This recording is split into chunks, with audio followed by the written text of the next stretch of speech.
नमस्कार, मैं मुकेश आपका स्वागत करता हूँ। सचिन पायलट अब पहुँच चुके हैं दिल्ली और दिल्ली में उनको ये तय करना है कि वो अपने समर्थक विधायकों को फिर से मंत्रिमंडल में शामिल करवा पाते हैं या नहीं, या उनकी राजनीतिक नियुक्तियाँ हो सकती हैं या नहीं हो सकती हैं। मैं नहीं इसलिए बोल रहा हूँ क्योंकि अभी तक ये स्पष्ट नहीं हो पाया है कि पायलट गुट के लोगों को आलाकमान राजनीतिक नियुक्तियों में शामिल करेगा या ना करेगा, क्योंकि सबसे बड़ा पेच जो फंसा हुआ है वो है मुख्यमंत्री अशोक गहलोत का। अशोक गहलोत बिल्कुल नहीं चाहते कि किसी भी तरीके से सचिन की कांग्रेस में सक्रियता के साथ वापसी हो। कारण स्पष्ट है, क्योंकि पिछली बार वो मुख्यमंत्री गहलोत के खिलाफ बगावती तेवर दिखा चुके हैं और अपने विधायकों को बाड़ोबंदी करते हुए उन्होंने मानेसर के एक रिसोर्ट में रोका था। तब से ये दूरियां लगातार बढ़ती जा रही है और सचिन पायलट भी इस चीज़ को लेकर काफ़ी गंभीर नज़र आ रहे हैं और लगातार आलाकमान से ये बात कह रहे थे कि अभी तक उनकी समस्याओं का निस्तारण नहीं हो पाया है। अभी तक हमारे विधायक, उनके जो विधायक हैं वो सत्ता के अंदर ना तो उनकी भागीदारी है और न ही संगठन के अंदर उनकी भागीदारी है। जबकि एक कमेटी बनाकर पिछली बार ये तय किया गया था कि इस बार 3 महीने के अंदर इन सभी समस्याओं का निस्तारण कर दिया जाएगा और राजनीतिक नियुक्तियों के साथ साथ मंत्रिमंडल विस्तार में पायलट के गुट के सभी विधायकों को संतोषजनक स्थान मिलेगा। समय चलता रहा, लेकिन गहलोत खुद नहीं चाहते थे कि ऐसा कुछ हो, इसलिए वो डिले होता रहा। लगातार समय गुजरता गया, फिर कोरोना काल आ गया जिसके अंदर कुछ गहलोत के पास कुछ ऐसे एक्सक्यूज़ हो गए कि भाई इस कारण से हम मंत्रिमंडल विस्तार नहीं कर पा रहे। लेकिन अब कोरोना ख़त्म होने के बाद, या कहा जाए कि दूसरी लहर के ख़त्म होने के बाद, धीरे धीरे स्थितियाँ सामान्य हो रही है। ऐसी स्थितियों के अंदर अब पायलट गुट वापस से सक्रिय होते हुए अपनी मांग मनवाने के लिए लगातार हाईकमान के ऊपर दबाव बना रहा है। सबसे बड़ी चीज़ ये है कि अशोक गहलोत ऐसा क्यों नहीं चाहते हैं। अशोक गहलोत के पास सीधी सी चीज़ है कि वो ये नहीं चाहते हैं कि सचिन पायलट, जो कहीं ना कहीं अभी सरकार के अंदर न तो सक्रिय भागीदारी है न उनके समर्थकों की, वो नहीं चाहते कि इनकी वापसी हो। और सचिन पायलट लगातार कोशिश कर रहे हैं कि वो कांग्रेस के अंदर रहकर ही ये लड़ाई लड़ें। लेकिन समस्या ये है सबसे बड़ी कि सचिन पायलट आखिर अब करे तो क्या करे। लगातार आलाकमान के लोग हो, चाहे प्रभारी हो, अजय माकन हो, उनसे लगातार संपर्क करने के बाद भी उनको कोई प्रॉपर रिस्पांस नहीं मिल रहा है। ऐसी स्थिति में सचिन पायलट का गुस्सा होना या उनका एग्रेसिव होना वाजिब है। अब सचिन पायलट का एग्रेसिव होने से कांग्रेस को कोई फ़र्क पड़ता है या नहीं, या अशोक गहलोत को कोई फ़र्क पड़ता है या नहीं, लेकिन उनके नाराज़ होने से उनकी मुख्य विपक्षी पार्टी भाजपा को कम से कम इस दौर में ये कहने के लिए बहुत कुछ हो गया है कि आपकी जब आपस में नहीं बन पा रही है तो ऐसी स्थिति में राजस्थान का विकास आप कैसे करेंगे। क्योंकि अभी तक जितने मंत्री मंडल के अंदर जो पद रिक्त हैं, राजनीतिक नियुक्तियां बाकी हैं, उन सब नियुक्तियां रिक्त पड़ी हुई है। और ऐसी स्थिति में जब कोई व्यक्ति नहीं है उन पदों पर, तो सरकार अपनी सारी योजनाओं का क्रियान्वयन कैसे करेगी। इसको लेकर वो सचिन अप्रत्यक्ष रूप से भाजपा के भी कुछ लोग हैं जो सचिन पायलट को एक अप्रत्यक्ष रूप से न्योता दे रहे हैं भाजपा में आने के लिए। लेकिन भाजपा के शीर्ष नेता जो है उन्होंने अभी तक पायलट से संपर्क करने की कोशिश नहीं करी, क्योंकि पायलट समय समय पर बीजेपी में अपने जाने पर एतराज़ जता चुके हैं और स्पष्ट रूप से कह चुके हैं कि वो अभी कांग्रेस को छोड़ने के मूड में बिल्कुल भी नहीं है। ऐसी स्थिति के अंदर बीजेपी के कोई बड़े नेता उनको अप्रोच नहीं कर सकते, क्योंकि अगर वो अप्रोच करते हैं और सचिन पायलट मना कर देते हैं तो ये एक देखा जाए तो एक राजनीतिक रूप से एक सही कदम नहीं होगा। और कोई भी पार्टी अपना इस तरह से अपनी छवि खराब करने की कोशिश नहीं करती है। और रही बात सचिन पायलट जो जंग लड़ रहे हैं उसमें देखा जाए तो दोनों तरफ से उनकी हार तय है। क्योंकि जिस समय वो बगावत करके गए थे उस समय वो उप मुख्यमंत्री थे, साथ में उनके प्रदेश अध्यक्ष भी थे। अब प्रदेश अध्यक्ष और खुद उप मुख्यमंत्री के अलावा उनके 6 समर्थक ऐसे थे जो मंत्रिमंडल के अंदर शामिल हुए थे, जिनमें से जब उन्होंने बाड़ाबंदी करी या जब उन्होंने विद्रोह करा तब 3 मंत्री ऐसे थे जो गहलोत सरकार के साथ चले गए और 3 मंत्री ऐसे थे जो उनके साथ उस बगावत में शामिल रहे।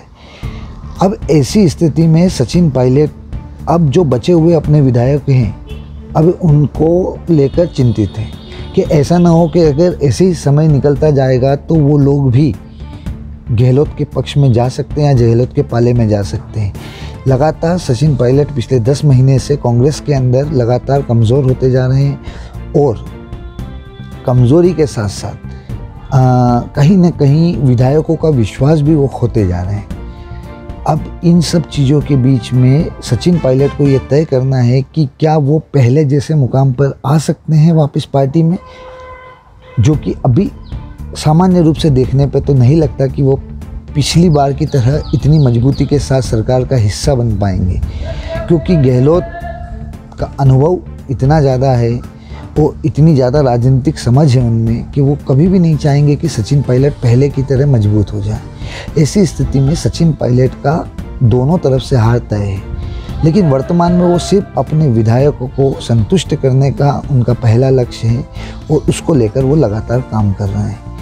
ऐसी स्थिति में उनने मंत्रिमंडल के अंदर 6 मंत्री पदों की मांग या 6 से 7 मंत्रिमंडल के अंदर पदों की मांग कर रहे हैं। अब ये मांग अशोक गहलोत को बिल्कुल भी ठीक नहीं लग रही है। अशोक गहलोत ज़्यादा से ज़्यादा 2 या 3 मंत्री बनाने के पक्ष में नज़र आ रहे हैं। अब ऐसी स्थिति में अशोक गहलोत को ये तय करना होगा कि क्या वो पायलट को लेकर जब तक वो सॉफ्ट नहीं होंगे तब तक पायलट की वापसी हो भी जाती है तो भी ये आंतरिक कलह इनके अंदर हमेशा बना रहेगा और ये आंतरिक कलह उनके अंदर लगातार बना रहेगा।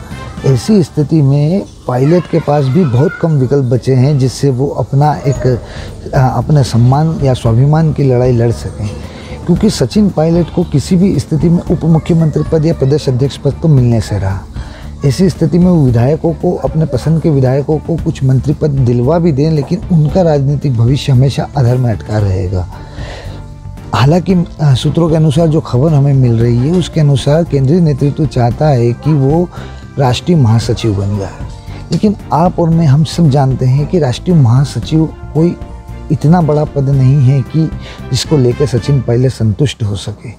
ऐसी स्थिति में अभी जो प्राथमिक रूप से जो रिपोर्ट हमारे पास आ रही है उस रिपोर्ट के अनुसार सचिन पायलट ने स्पष्ट रूप से मना कर दिया है कि वो अभी ऐसा कोई पद स्वीकार करने की स्थिति में नहीं है जब तक कि उनके विधायक कि मंत्रिमंडल में वापसी ना हो जाए, उन्हें सम्मानजनक राजनीतिक नियुक्तियां ना मिल जाए, तब तक वो अपने लिए कोई पद स्वीकार नहीं कर सकते हैं। अब केंद्रीय नेतृत्व में लगातार पिछले 2 दिन से सचिन पायलट वहीं और आज तीसरा दिन है जब सचिन पायलट लगातार दिल्ली में मौजूद हैं। पिछले 2 दिन से कहा जा रहा था कि उनकी प्रियंका गांधी के साथ मुलाकात तय है, लेकिन प्रियंका गांधी तब मनाली में थी और दिल्ली में वो मौजूद नहीं थी। ऐसी स्थिति में उनका वहाँ से वापस आना और वापस आने के बाद सचिन पायलट से मुलाकात करने के कयास लगातार लग रहे हैं, लेकिन अभी तक इसकी कोई पुख्ता जानकारी नहीं है। लेकिन यही प्रियंका गांधी थी जिनसे बात करने के बाद, जिनसे मिलने के बाद सचिन पायलट ने पिछली बार अपनी बगावत को ख़त्म किया था। अब इसी स्थिति को अगर हम देखते हैं तो प्रियंका गांधी से मिलने पर भी ज़्यादा कुछ बड़ा होने वाला नहीं नज़र आता। नज़र इसलिए नहीं आता है क्योंकि प्रियंका गांधी के पास भी अपनी लिमिटेशन है। वो कांग्रेस केंद्रीय नेतृत्व चाहे भले ही हम उसे कहें कि आला कमान, लेकिन आला कमान की भी कुछ बाउंडेशन है जहाँ कुछ मर्यादा लिमिटेशन है, क्योंकि अशोक गहलोत जैसे वरिष्ठ व्यक्ति को और जो कि अब कांग्रेस पार्टी का अभी फाइनेंशियल सपोर्ट लगातार अगर कोई कर रहा है सभी मुख्यमंत्रियों में तो लगातार अशोक गहलोत कर रहे हैं। तो ऐसी स्थिति में अशोक गहलोत के अगेंस्ट जाकर उन्हें किसी बात को मनवाने के लिए प्रेशर करना ये केंद्रीय नेतृत्व के लिए भी बहुत मुश्किल चीज़ है। लेकिन अशोक गहलोत के अलावा उन्होंने सचिन पायलट को भी साधना है। साधना इसलिए क्योंकि लगातार युवा वर्ग जो सेकंड लेवल के नेता थे, चाहे ज्योतिरादित्य सिंधिया हो, अभी हाल ही में जितिन प्रसाद गए हो, भाजपा में लगातार दूसरी पंक्ति के नेता लगातार पाला बदल रहे हैं और कहीं कहीं असंतुष्ट नजर आ रहे। समय समय पे हमने मिलिंद देवड़ा को भी देखा है कि वो भी पार्टी से इसी चीज़ को लेकर लगातार नाराज़गी व्यक्त करते रहे। तो ऐसी स्थिति में इन दूसरी पंक्तियों के नेताओं को संभालना भी कांग्रेस नेतृत्व के लिए एक टेढ़ी खीर साबित हो रहा है। अभी सचिन पायलट वाला जो मैटर है ये लगातार चल रहा है और आज भी शायद उनके अजय माकन से लगातार संपर्क में बने हुए हैं और शाम तक या आज शाम तक या रात तक हो सकता है वो प्रियंका गांधी से मिल लें। लेकिन इस घटना को लेकर मैं आपको एक स्पष्ट बात बताना या समझाना चाहता हूँ कि ज़्यादा बड़ा कुछ निकल कर आने वाला नहीं है इन चीज़ों में से, क्योंकि सचिन पायलट ने जो कुछ खोया है वो उससे आधा भी हासिल कर लें, ये बड़ी बात होगी। और सचिन पायलट संतुष्ट होना उनके लिए बहुत मुश्किल है, क्योंकि कहीं ना कहीं वो भी ये चीज़ जानते हैं कि इस जंग में वो बुरी तरह मात खा चुके हैं और ज़्यादा कुछ उनके पास अब बचा नहीं है जिसको वो गेन कर सकें या बना सकें। ऐसी स्थिति में वो सिर्फ इतना चाहते हैं वर्तमान में कि उनके जो समर्थक विधायक हैं कम से कम उन्हें सम्मान, पद और राजनीतिक नियुक्तियां मिल जाएं, जिससे कम से कम उनका विश्वास पायलट के प्रति सदा बना रहे। लेकिन पायलट ने लगातार इस पिछले 10 महीने से जो घटनाक्रम हुआ है उसमें अपना कद गंवाया है, कद को छोटा किया है और लगातार अपने कद का छोटे होने के कारण वो खुद इस चीज़ को लेकर काफ़ी चिंतित हैं। कहीं कहीं उनकी खामोशी भी हमें ये बताती है कि ज़्यादा कुछ है नहीं उनके पास बोलने के लिए, वो ज़्यादा कुछ ऑप्शन भी उनके पास ऐसे खुले हुए नहीं हैं जिसे लेकर वो हाई कमान पे या आला कमान पे दबाव बनाए जा सकें।